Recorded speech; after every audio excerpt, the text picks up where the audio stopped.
Artificial reefs when restoration works. In 2017, we launched this project by placing specially designed reef modules built to replicate the structural complexity of a natural coral reef, intentionally creating cavities and shelters between them. The goal was clear: to create habitat, protection, and nesting areas for fish.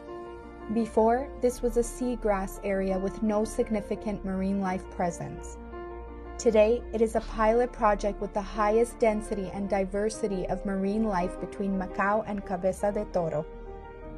Visible results: schools of adult snappers, 40 to 50 individuals at a time.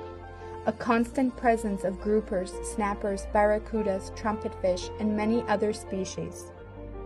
An active, balanced ecosystem that continues to grow and expand. This project proves that when restoration is carefully planned, ecologically executed, and given time, nature responds. Today we share images of a site that not only shows promise but confirms that marine restoration is possible. This location is also the final stop of our experience, known as the Artificial Reefs, and can only be visited under the supervision of Bavaro Reef staff, accompanied by Hispaniola crew members to ensure both safety and the protection of the ecosystem.